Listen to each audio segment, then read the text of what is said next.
Hello friends, எல்லாருக்கும் வணக்கம். இந்த வீடியோவில் நம்ம என்ன பார்க்குறோம்னா, மத்திய அரசு ஊழியர்களுக்கு 18 மாத கால நிலுவைத் தொகை வழங்க விரைவில் அதிகாரப்பூர்வ தகவல். வாங்க டீட்டெயில்ஸாக பார்க்கலாம். மத்திய அரசின் ஊழியர்களுக்கு நீண்ட காலங்களாக நிலுவையில் இருந்து வரும் அகவிலைப்படி நிவாரணத்தை மத்திய அரசு வழங்க உள்ளதாக தகவல்கள் வெளியாகி உள்ளது. மத்திய அரசின் ஊழியர்களுக்கு ஆண்டுக்கு 2 முறை அகவிலைப்படி உயர்வு வழங்கப்பட்டு வருகிறது.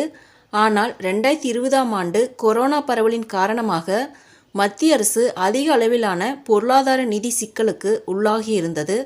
இதன் காரணமாக 2020 ஜனவரி, 2020 ஜூலை, 2021 ஜனவரி ஆகிய 3 தவணைகளுக்கான அகவிலைப்படி உயர்வு ஊழியர்களுக்கு நிலுவையில் வைத்திருந்தது. இது தொடர்பான மத்திய அரசு ஊழியர்கள் பலமுறை அரசுக்கு கோரிக்கைகளை வைத்து வருகின்றனர்.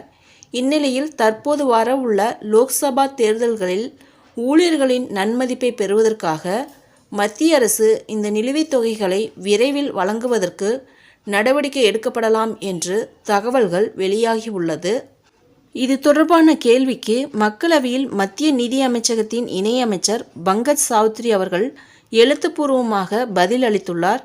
நாட்டின் பொருளாதார நிலையானது எதிர்மறையில் சென்ற பொழுது இதுபோன்ற தொகையினால்தான் நிதிநிலை சீராவதற்கு உறுதுணையாக இருந்துள்ளதாக தெரிவித்துள்ளார்.